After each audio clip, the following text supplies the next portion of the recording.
What can I tell you about my life? 10 years old, my mom died. 2 years later, I met a teacher. A married 27-year-old math teacher named Pat Maribel. A feminist. I had no mom. I was quite damaged. And she saw this kid and took her in. She took me to the gynecologist the first time. Public school teacher. Took me into her family. Got me a copy of Our Bodies, Ourselves.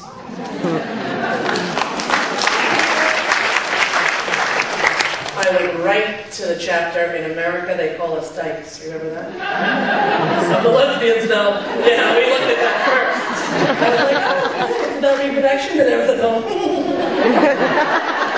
Because, when you're 16, that's scary. But, I was nursed on the feminist movement. What can I tell you? Gloria Steinem, the ERA. Remember how we were fighting for equal rights back in the 70s?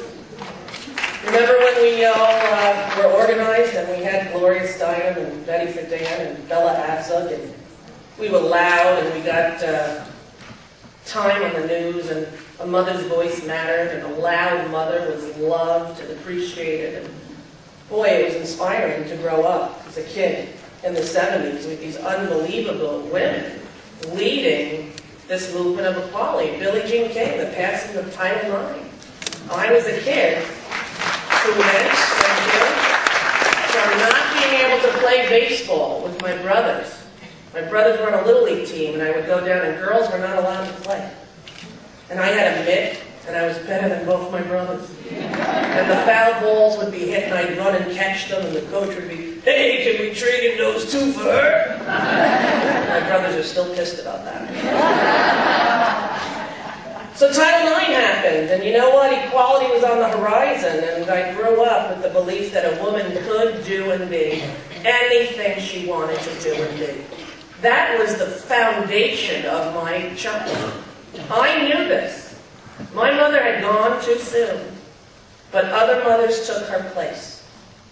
Jackie Ellard across the street, her mother, also a school teacher, took me to get my first training bra. Normally I don't do events on Saturday, but I thought, this is the women's conference, I don't even have to wear a bra. But I did put one on because I knew the press would be here, so just... But in my mind, it felt like a comfort that I didn't have to. I was going to burn it symbolically, thinking that would get on ET.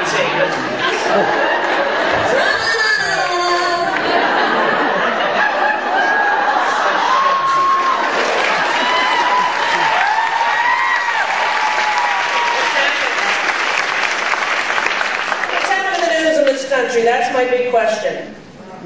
I was a kid, I remember Saigon falling. I watched it on TV. I watched humans killing other humans on TV at dinner time. I watched Walter Cronkite look into the camera and say this war is wrong, and soon the war was over. There were journalists with backbones. There was a fourth estate that was respected and revered. There were people willing to die to tell the story. Not anymore. There are 3, 4, 5 corporations that own the access to all of the media in this country, and that is a frightening thing. As a child, we weren't afraid of terrorists on Long Island in public school. We were afraid of communists. Rena Bologna, my social studies teacher, told us that in communist Russia, they had no freedom. There were only 2 television stations.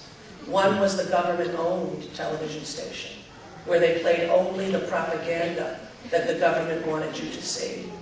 And the other channel was simply a loop that said, why aren't you watching Channel 1? That's what's happened in our country as we fall asleep in terror, afraid of boogeymen in caves, orchestrating, the calamity that has followed. Terrorist, communist.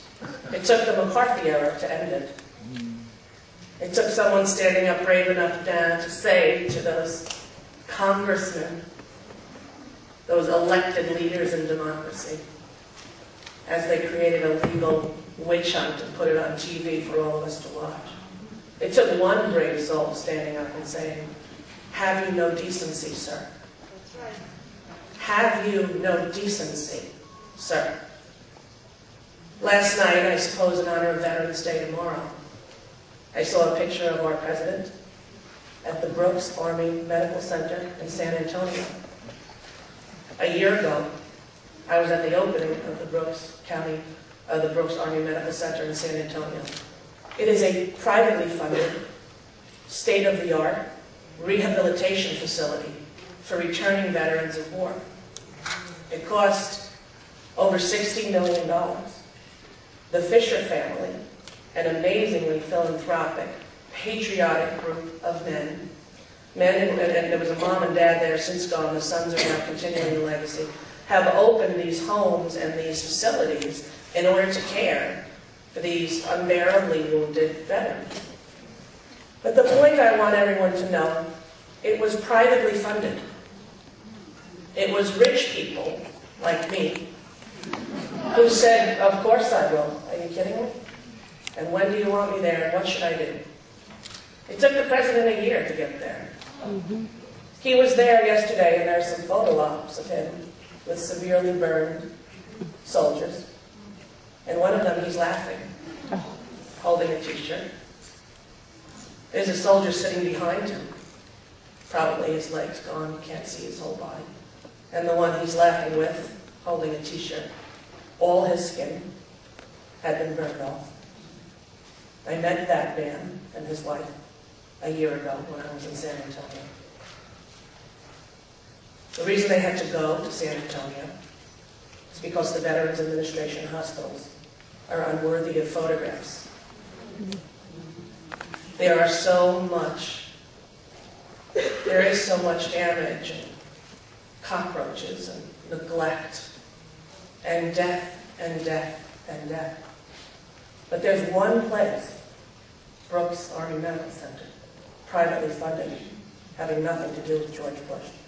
But he showed up there yesterday to take a picture with the veterans. This is the only president who does not meet the coffins at Dover Air Force Base. I watched Saigon fall. I watched the planes leaving. I watched an old woman, 60 or 70, climb to the top of stairs that were pushed up to the plane that were leaving Saigon. A teenage boy, 17 or 18, kicked the woman in the face, and she fell out of frame. The camera was locked. They were filming it from a distance, but you could see her, and you could see her fall out of frame. I started crying. And my father told me, "You're not allowed to watch the news anymore." Kids know the truth. Any way you cut it, war is not the answer. That's the bottom line.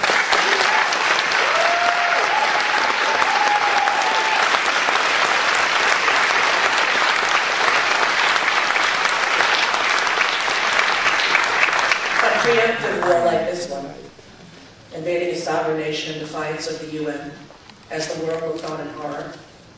Alone we went, with Tony Blair as our lapdog.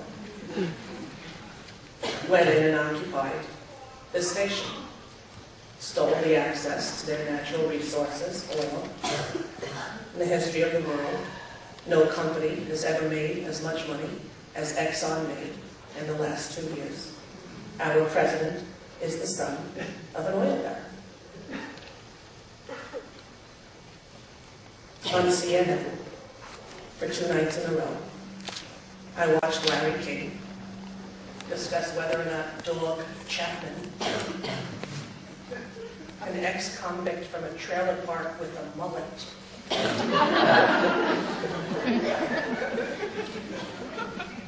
for 2 hours we had to listen to whether or not Dog Chapman was a racist for using the N-word.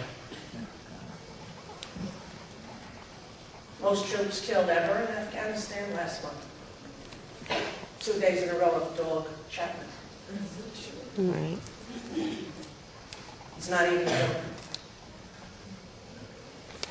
When the role of journalist becomes to feed the machine, when the machine refuses to have anyone on who says anything other than what the parent company wants, we need the War Profiteering Act to come in. If NBC is owned by GE, and GE makes the tanks that are sold to the government, that go to the war, to occupy, blow up, and then rebuild a nation that had nothing to do with 9/11. One has to wonder where we're going to get the information out. How are we going to do it? Well, thank God for the blogs. That's the only thing we have left, I can tell you now. Because even the concept of making a lot of money is no longer good enough for the powers that be. We were very close to a deal for me to host my own show. Following Keith Olbermann, I was asked following The View by NBC, by the president of NBC, Jeff Zucker himself, to do a 1-hour pundit-like show on Larry King. For 6 months I said no. Then I started watching the pundit shows. And I said, oh my God, someone has to do it. It's carnival barkers. That's all it is.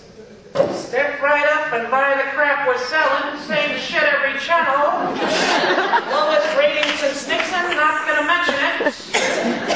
I don't know what you have to do in this country to get impeached. Does he have to literally say...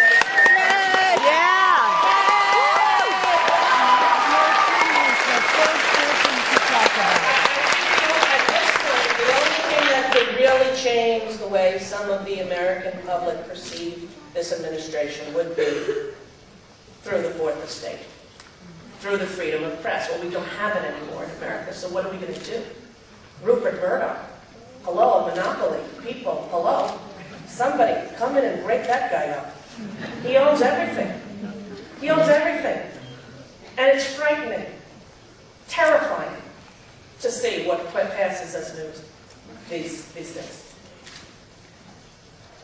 You'd have to literally, I think, to get impeached, take the Constitution out of the museum, put it on the floor, and have George Bush literally take a dump on it. That's the only way that you're going to... The magnitude of what he has done to the framework of this nation. We are a beacon of hope, America. For the entire world. We have been since our inception.